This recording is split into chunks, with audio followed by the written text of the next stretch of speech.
네, 반갑습니다, 여러분. 저는 더봄교회 신기열 목사라고 하고요.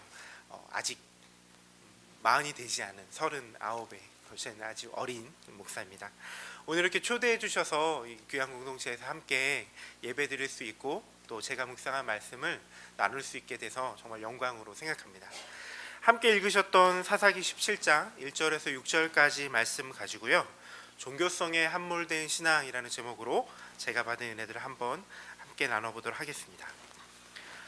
어떤 분들을 만나보면요, 이분이 교회에 다니시는구나 라는 것을 알 수 있는 경우가 있습니다. 뭔가 교회에 다니시는 분들은요, 티가 납니다. 그게 정말 그분의 삶에서 정말 그리스도인다운 삶을 살아가고 계시는구나 라는 것들이 보여져서 티가 나는 거라면 참 좋을 텐데요, 안타깝게도 그런 경우는 조금 드문 것 같습니다. 되게 가장 먼저 알 수 있는 경우는요, 바로 이름입니다. 우리 떠오르는 그런 이름들이 있으시죠? 영광, 은혜, 하은, 예은, 이런 이름들을 보면요, 저분이 교회 다니시는구나 라고 알 수 있습니다. 물론 그냥 한자로 이렇게 이름을 짓다가 그렇게 된 경우도 있지만 말입니다. 이름 말고도요, 사용하는 말투나 그런 단어들을 보면 이분이 교회 다니시는구나 라고 알 수 있는 경우가 또 있습니다. 알게 모르게 다른 분들이랑 이렇게 이야기를 하면서 참 감사하네요 라는 말들, 이런 말들은 이제 교회 안 다니신 분들은 잘 안 쓰는 말이죠.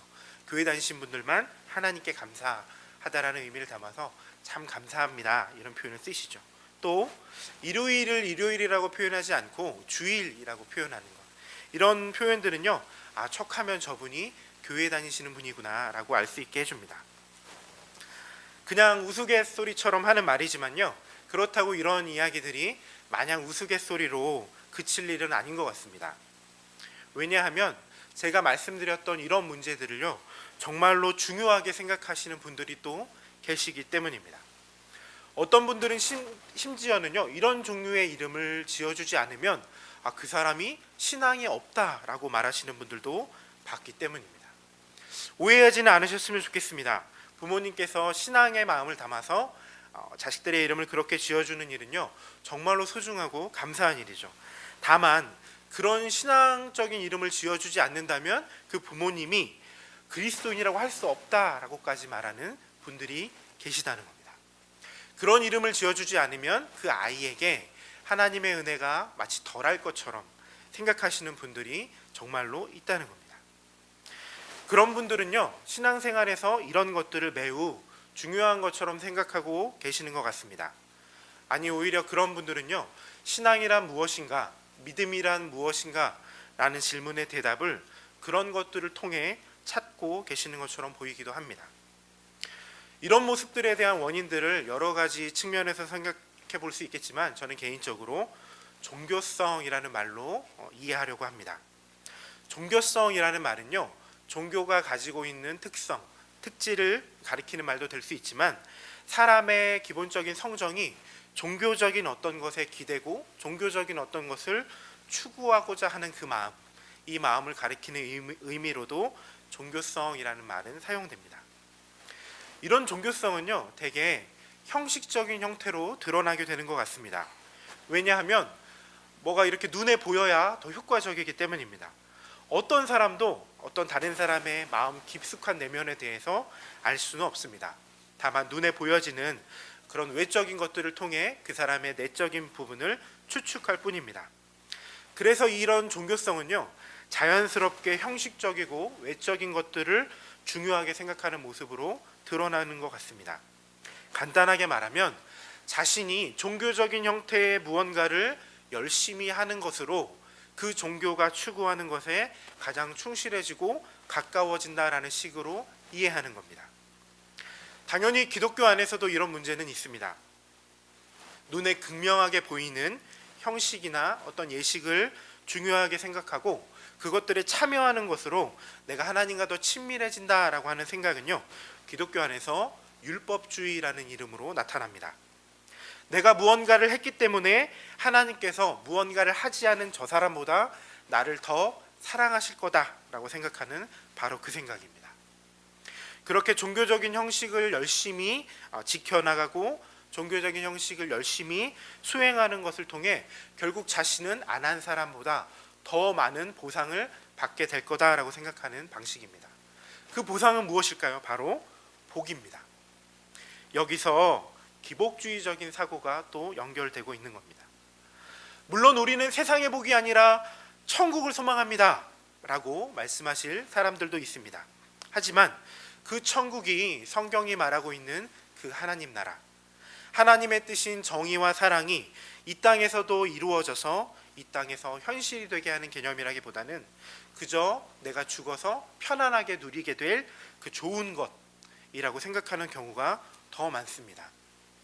이 땅에서 누리게 될 여러 가지 재물이나 부와 명예나 권력들, 이런 복들을 마치 이 땅에서는 거룩하지 못한 것처럼 이렇게 치부하다가 결국 내세라는 개념에 그 복을 다 옮겨놓고 나중에 죽고 나서 영원한 세계에서 그것들을 내가 누려야지 라고 생각하는 시기입니다.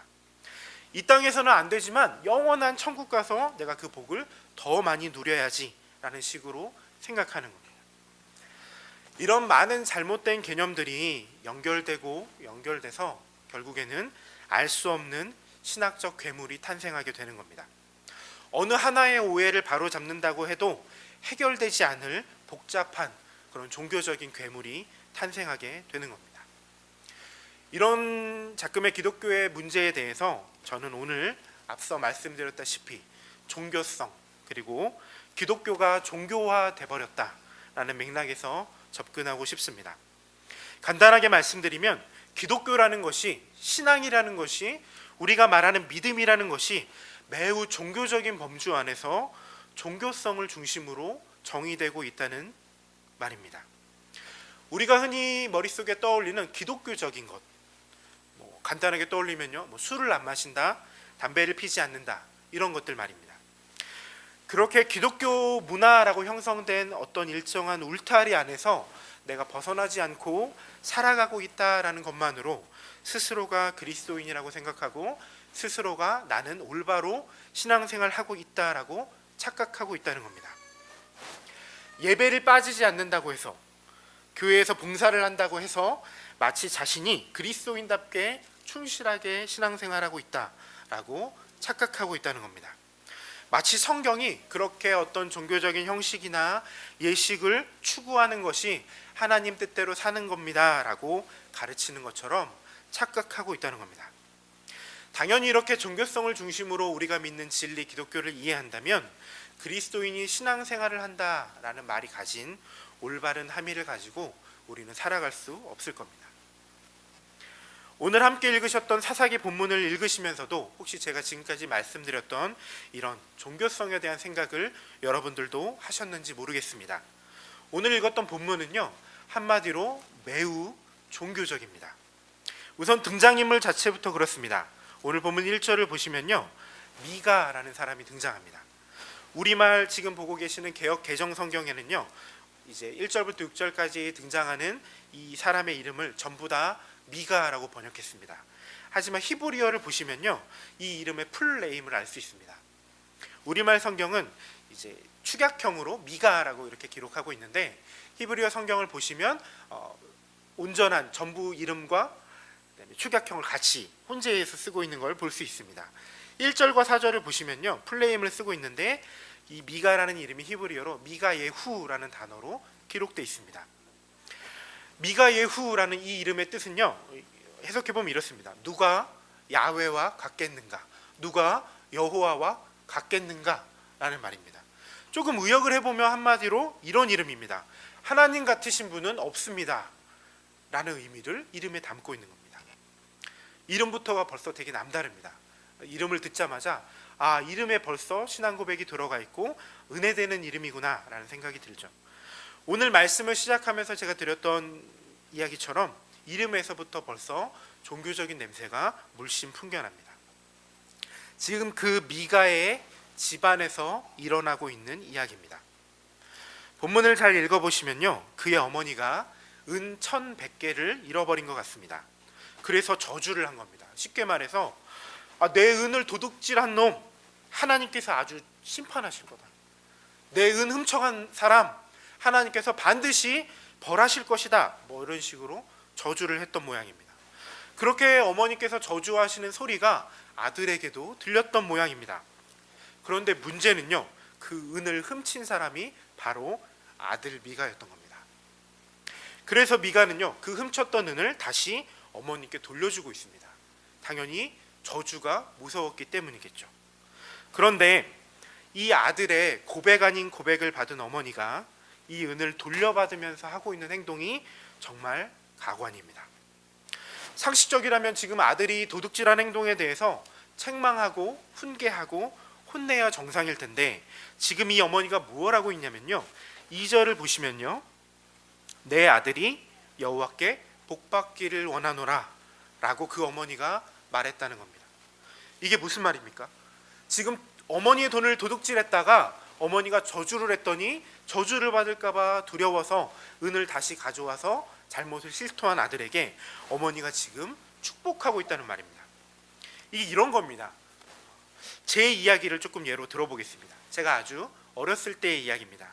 저희 어머니께서는 저를 훈계하실 때마다 꼭 이렇게 훈계 내용을 말씀하시기 전에 꼭 먼저 저를 부르실 때 이렇게 부르시는 말이 있었습니다.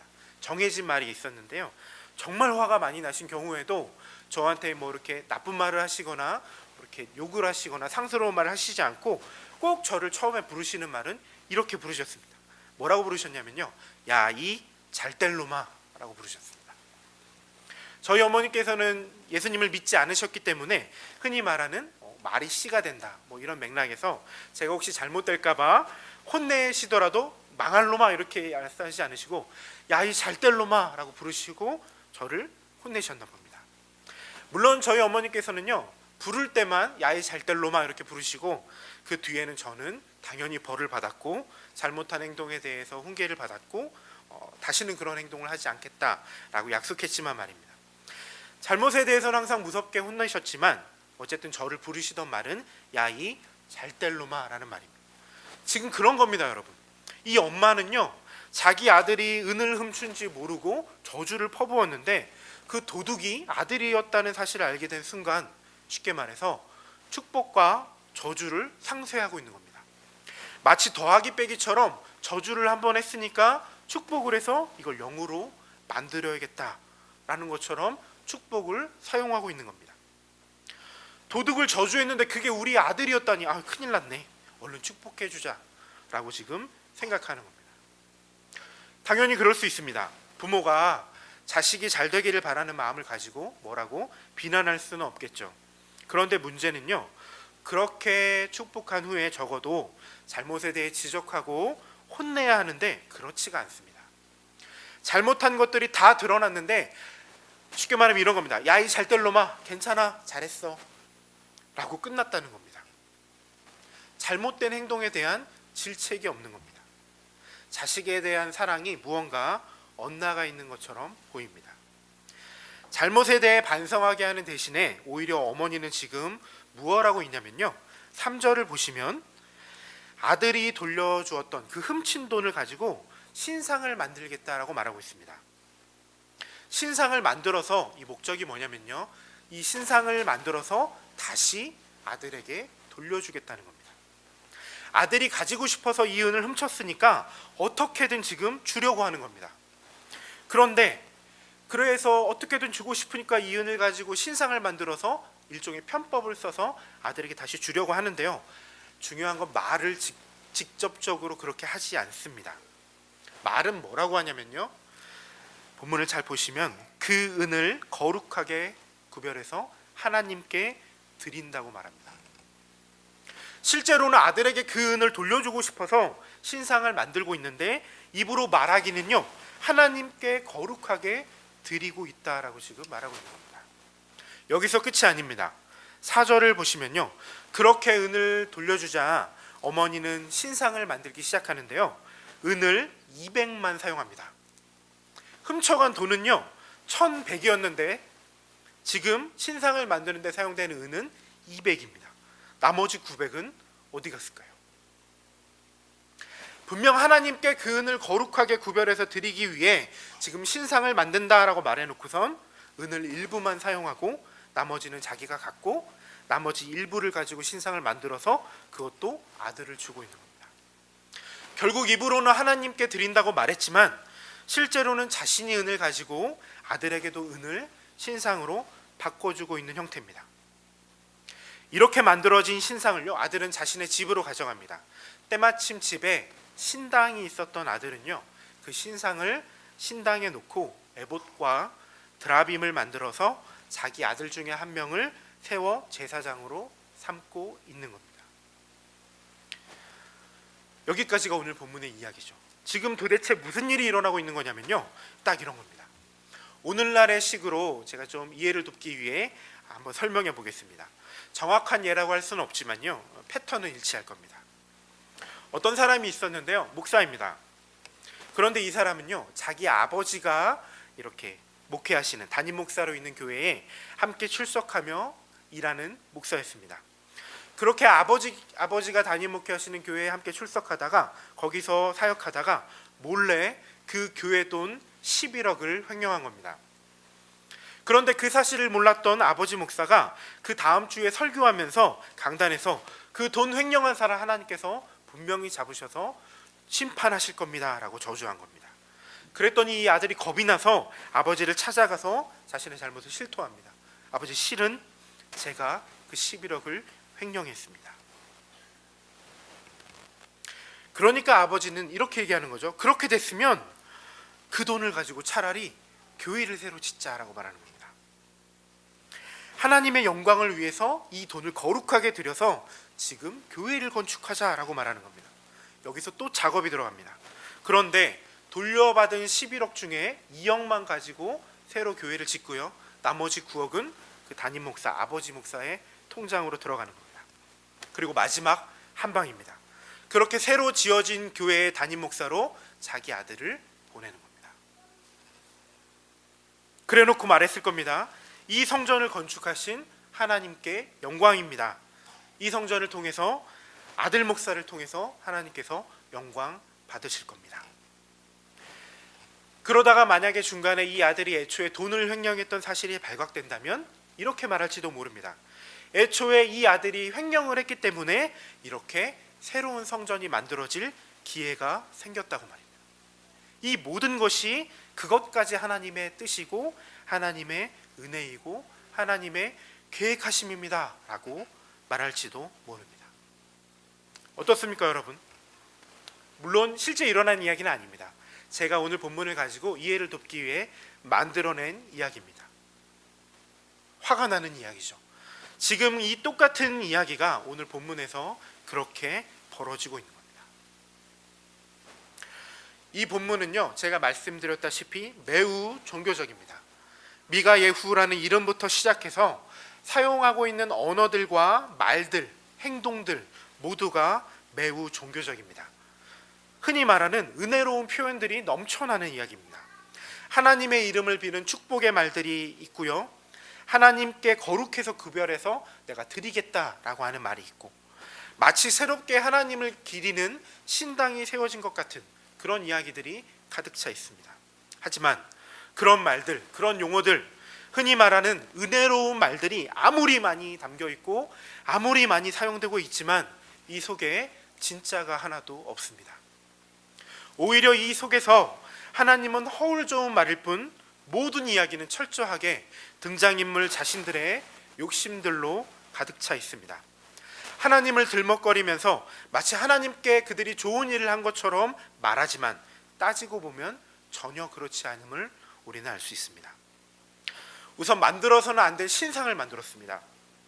실로라는 곳에 당시에 성소가 있었음에도 불구하고 지금 미가라는 한 개인의 집에 또 하나의 성소를 만든 겁니다. 재미있게도 그 신당을 꾸미기 위해서 제사장의 옷이라고 하는 에봇을 만들지만 가나안의 우상이라고 알려진 드라빔도 함께 만드는 혼합주의적인 종교적인 모습들도 보입니다. 한마디로 이 결과는요, 참담한 모습입니다. 그런데도 이들의 입에는, 이들의 말에는 종교적인 말들이 넘쳐납니다. 마치 자신들이 하나님을 제대로 믿고 하나님을 더 잘 믿고 있다고 자랑하기라도 하듯이 그렇게 입을 열 때마다 하나님을 이야기합니다. 이런 이야기를 요약하기라도 하듯이 오늘 본문의 마지막 6절은 그들의 이런 모습을 가리켜 한마디로 이렇게 평가합니다. 그때에는 이스라엘의 왕이 없었으므로 사람마다 자기 소견에 오른 대로 행하였더라. 오늘 본문이 담겨있는 사사기라는 책은요, 가나안을 정복한 이후에 하나님 나라를 실현해가며 제사장 나라의 소명을 감당해야 했던 그 이스라엘이라는 나라가 어떻게 실패하고 있는지에 대해 기록하고 있는 책입니다. 특별히 사사기 후반부에는요, 별책부로처럼 당시의 시대상이 어땠는지에 대해 알 수 있는 이야기들이 기록되고 있는데요, 오늘 본문이 담겨져 있던 17장부터 마지막 장까지가 바로 그 부분에 해당합니다. 간단하게 말씀드려서 사사기 기자는요, 이스라엘의 불순종과 잘못들이 변함없이 반복되는 그 암울한 시대, 그 암울했던 시대의 모습, 그 시대의 일반적인 시대상을 오늘 본문부터 시작해서 사사기 마지막 장까지 묘사하고 있는 겁니다. 그 시작이 바로 오늘 읽었던 본문이라는 겁니다. 무엇입니까? 바로 하나님을 향한 신앙. 그 하나님을 향한 신앙이 참다운 모습은 상실한 채 종교적인 껍데기만 남아있는 모습으로 전락해버렸다고 지금 지적하고 있는 겁니다. 사사기 기자가 그 시대에 암울했던 시대를 이해하면서 가장 큰 문제점, 그 시대의 암울했던 시작을 이야기하며 가장 먼저 이야기를 꺼낸 것이 바로 이 종교적인 껍데기만 남아있던 당시의 모습에 대해 지적하고 있다는 겁니다. 하나님을 믿는다는 것은 어떤 의미일까요? 이스라엘에게 있어서 여호와, 야훼 신앙의 본질은 과연 무엇이었을까요? 그 시작은 아마도 출애굽기 19장으로 가야 할 겁니다. 출애굽기 19장에는요, 애굽으로부터 그들을 건져내신 하나님께서 그들과 시내산에서 언약을 맺는 장면이 기록되어 있습니다. 그 언약의 핵심은요, 바로 이거죠. 하나님께서 말씀하십니다. 너희가 내 말을 잘 듣고 내 언약을 지키면 너희는 내 소유가 되겠다. 너희는 내 백성이 될 거다라는 게 이 언약의 핵심입니다. 이런 맥락에서 이스라엘은요, 이스라엘 하나님의 백성이라는 울타리 안에 있기 위해서, 그 공동체 안에 포함되기 위해서 가장 기본적이고 가장 중요한 것이 바로 하나님의 뜻이 드러나 있다고 생각하는 율법을 지키는 것이었던 겁니다. 이것이 바로 야훼 신앙의 본질입니다.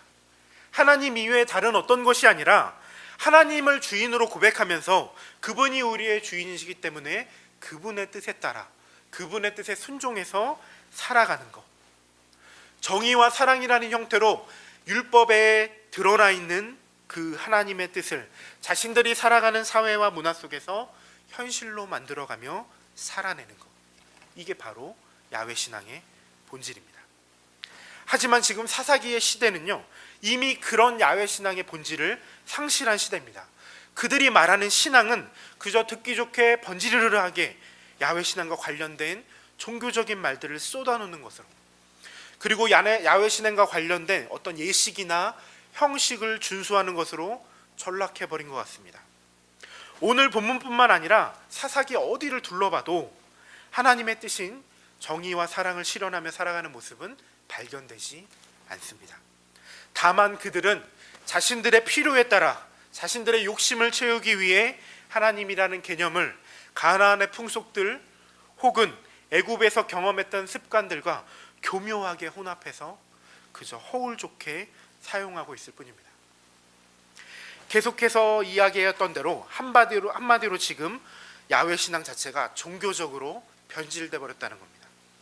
야훼 신앙이 삶에서의 본질을 잃어버리고 종교라고 하는 방식으로 정의되기 시작했다는 겁니다.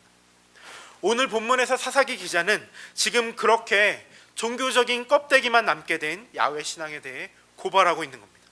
하나님의 이름으로 축복이라는 행위를 하고 자신의 행위에 하나님을 위해 한다, 거룩하게 한다라는 평가를 내리면서 무언가 종교적으로 어떤 퍼포먼스를 하고 있지만 그 속에 알맹이가 하나도 없다는 겁니다.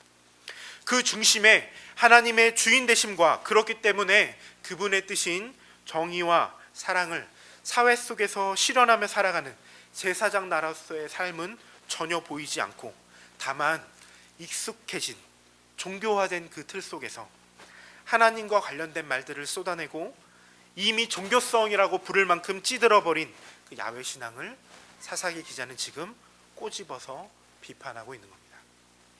단지 사사기뿐만이 아닙니다. 이어지는 성경의 이야기 속에서 선지자들은 계속해서 이스라엘에게 회개를 외칩니다. 하지만 그들의 반응 역시 사사기 시대와 동일합니다. 우리가 이렇게 제사를 열심히 드리는데, 우리가 이렇게 빠지지 않고 성전에서 제사를 드리고 예물을 드리고 삐까뻔쩍한 찬양을 드리고 멋지게 예배하는데, 멋지게 제사하는데 어떻게 선지자 너희들은 우리 보고 하나님이 우리를 심판하실 거라고 말할 수 있는가? 어떻게 우리가 하나님을 제대로 믿지 않는다고 너희는 외치는가? 라고 말합니다. 하지만 그런 그들에게 선지자들은 한결같이 외칩니다. 하나님을 안다는 것은, 하나님을 믿는다는 것은 그런 종교적인 예식을 준수하는 것으로 정의되는 것이 아니라 정의와 사랑의 삶을 살아내는 그 삶에서 정의되는 거라고 말하는 겁니다. 하나님의 뜻대로 통치되는 사회를 만들어가는 것이 바로 하나님을 믿는다는 것이다 라고 선지자들은 계속해서 소리치고 있는 겁니다. 그렇기 때문에 아모스 선지자는 말합니다. 너희가 당장 선문 밖으로 나가서 지금 부당하게 행해지는 그 재판들, 불의한 모습들, 그것들을 허물어버리고 정의를 다시 세워라 라고 말하는 겁니다. 미가 선지자는 성전에 찬양하며 올라가는 사람들을 향해 소리칩니다. 지금 성전에 올라가면서 익숙한 찬양들을 하면서 입 바른 소리 하지 말고 하나님께서 너희에게 이미 알려주셨던 대로 정의를 행하고 사랑을 행하며 주와 동행해라 라고 미가서 6장 8절을 통해 말씀하고 있는 겁니다. 그들이 드리는 예물이 이제는 너무 역겨워서 성전문을 닫아버리고 싶다라고 하나님께서 말씀하시고, 그런 것들보다 제발 좀 하나님을 알아라 라고 선지자들은 반복해서 외치고 있는 겁니다. 제발 좀 너희들의 사회를 정의와 사랑이 실현되는 세상으로 만들기 위해 살아가라라고 선지자들은 외치고 있는 겁니다. 신약시대는 다를까요? 그렇지 않습니다. 껍데기만 남아있던 형식적인 율법의 문구와 구전된 율법 전승에 갇혀있던 신약시대의 유대교 신앙 속에 예수님은 율법을 폐하러 오신 것이 아니라 율법이 담고 있는 참된 의미를 성취하러 오셨다고 선언하십니다. 율법의 문자적인 조항을 준수하는 것만 생각해서 그 본질은 상실하고 종교적인 형식적인 껍데기만 남아있던 그들에게 다시 한번 율법에 담겨있는 하나님의 뜻을 이루며 살아내는 것, 그렇게 그런 삶을 통해 성취되는 사회, 그 사회가 바로 하나님 나라다라고 예수님께서 선언하고 계시는 겁니다. 그렇게 스스로가 주인 되어서 스스로의 욕심을 충족시키기 위해 살아가던 그 죄된 삶을 돌이키고 다시 한번 하나님이 주인 되시는 하나님의 나라의 삶으로 우리를 회복시키신 그분, 그 예수님을 가리켜 우리는 그리스도라고 고백하는 겁니다. 무슨 말이냐면요, 전혀 변한 게 없다는 겁니다. 이스라엘이 가졌던 그 야훼 신앙의 본질과 오늘날 우리가 예수님을 믿습니다 라면서 얘기하는 그 그리스도인으로서 신앙생활 한다라고 하는 것의 본질이 전혀 바뀌지 않았다는 겁니다. 우리가 생각해 봐야 할 것 같습니다. 그렇게 예수를 그리스도로 믿는 우리들에게 신앙은 도대체 무엇입니까? 믿음이란 도대체 무엇입니까? 소위 말하는 은혜되는 말, 종교적인 말들을 습관적으로 쏟아내면서 살아간다면 그것이 신앙이고 믿음입니까? 예배 잘 드리고 교회 안 빠지고 봉사 열심히 하면 그것만이 우리로 하여금 신앙이 있는지 없는지를 결정해 주는 겁니까? 기독교적인 문화의 범주 안에서 그래도 내가 교회 다니고 내 주변에 많은 사람들이 교회 다니고 내가 담배 안 피고 술 마시지 않고 큰 범죄 일으키지 않고 교회 속에서 그렇게 여러 가지 형식적인 삶을 지키며 살아간다면 그것이 우리의 신앙이고 그것이 우리의 믿음입니까? 그것이 우리가 말하는 내가 하나님을 믿습니다, 우리가 예수님의 제자된 삶을 살아가는 그리스도인입니다 라고 말할 때 그 말이 가지고 있는 의미라고 할 수 있습니까? 아닙니다. 그렇지 않습니다. 그리스도인의 신앙은요, 그리스도인의 믿음은요, 그 어떤 종교성으로 정의되는 것이 아닙니다. 예배에 빠지지 않는다고, 교회에 봉사를 많이 한다고, 술을 안 마신다고, 담배 안 핀다고, 그런 것들이 우리가 그리스도인이라는 것을 말해주는 것이 아닙니다. 그리스도인의 신앙은요, 세상이 당연하다고 여기는 것처럼 내가 성공하기 위해 다른 사람들을 짓밟아서라도 내가 홀로 그 피라미드 속에 꼭대기에 서는 것이 어쩔 수 없지라고 여기는, 약자를 착취해서라도 스스로의 욕심을 채우는 것이 다 그러니까 어쩔 수 없지라고 여기는, 그렇게 스스로의 탐욕과 욕심에 의한 폭력 기준, 그 가치관이 아니라 하나님의 주인 되심을 고백하고 우리의 삶의 방향을 모두가 옳다고 하는 그 삶의 방향에서 돌이키는 것, 우리가 두 발을 딛고 살아가는 이 땅 속에, 이 세상 속에 그분의 뜻인 정의와 사랑이 실현되는 사회와 문화를 만들어가는 것. 비록 전혀 가능할 것 같아 보이지 않고 철옹성 같은 이 세대 속에 내가 아무리 노력하고 열심히 살아도, 아무리 그리스도인답게 살아도 찔러도 바늘구멍 하나 들어갈 것 같아 보이지 않는 그런 삶이라 할지라도 과연 이 땅의 정의와 사랑이 현실이 될 수 있을까? 이상적이고 불가능한 이야기 아닐까? 그렇게 보일지라 할지라도 주께서 마지막 새하늘과 새 땅에 성취하실 그 하나님 나라를 소망하며, 오늘 우리의 삶 속에서 주어진 하나님 나라를 소망하며 한 걸음을 걸어내는 것, 이게 바로 기독교 신앙입니다. 이것이 바로 우리의 신앙과 믿음의 실체를 보여주는 겁니다. 문화적으로 우리를 둘러싸고 있는 어떤 종교성이 아니라 정말로 삶 속에서 하나님의 주인 되심을 고백하고 그분의 뜻인 정의와 사랑이 이 땅에서 현실로 이루어질 수 있게 하기 위해 그런 삶을, 그 하나님 나라를 소망하며 내가 살아가고 있는가? 나의 삶의 방향이 나를 위한, 나의 욕심을 채우기 위한 삶에서 돌이켜져서 이제는 그런 사회를 꿈꾸며 살아가고 있는가? 바로 이것이 우리가 말하는 믿음을 이야기해 줄 수 있는 질문입니다. 오늘날의 교회들을 바라봅니다. 세상은요, 그리스도인들에게 부정적인 인식을 가지고 있는 경우가 더 많은 것 같습니다. 참된 회개와 하나님의 주인 되심에 대한 고백은 없어져 버리고 구원 받았나 아닌가, 이것만을 가늠하면서 중요하게 여깁니다. 자신은 구원받았다고 말하면서 세상 속에서 그 사람들과 별 다르지 않게, 아니 오히려 기독교라는 문화 속에서 차별과 혐오와 종교적인 폭력을 세상 속에 자행하며 살아가는 모습은요, 제가 보기에도 손가락질 받기에 마땅한 안타까운 모습이 되어버린 것 같습니다. 오늘날의 그리스도인들은 그렇게 기독교적인 문화의 어떤 울타리 안에서 종교성만 추구할 뿐 예수님의 제자가 되어서 그분께서 하나님의 뜻에 전적으로 순종하는 삶을 살았던 것처럼 그 뒤를 따르려고 하지는 않습니다. 안타깝게도 이 제자라는 말조차 종교성의 맥락에서 이해되고 있는 것 같습니다. 오늘날의 교회가, 우리들이 살아가는 이 시대의 교회가 이렇게 종교성에 찌들어 있는 교회라면 우리는 어떻게 해야 할까요? 오늘날의 그리스도인들이, 바로 우리가 이렇게 종교성에 함몰되어 있다면 우리는 어떻게 해야 할까요?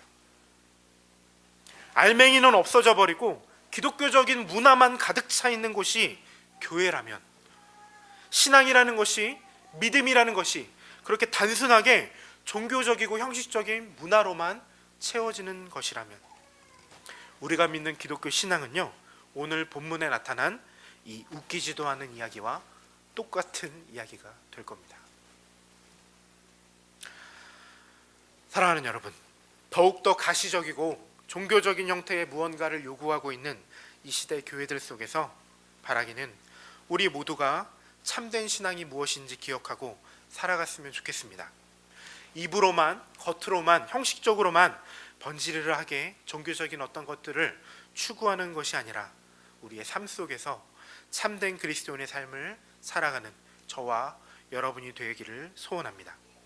앞이 보이지 않아도 아무것도 보장되어 있지 않아도 그렇게 예수님께서 걸어가신 그대로 그 뒤를 따르는 제자가 되어 정의와 사랑이라고 하는 하나님의 뜻이 이 땅에서 현실이 되기를 꿈꾸는 하나님 나라를 위한 그 삶을 오늘도 다시 일어나 걸어가는 저와 여러분이 되었으면 좋겠습니다.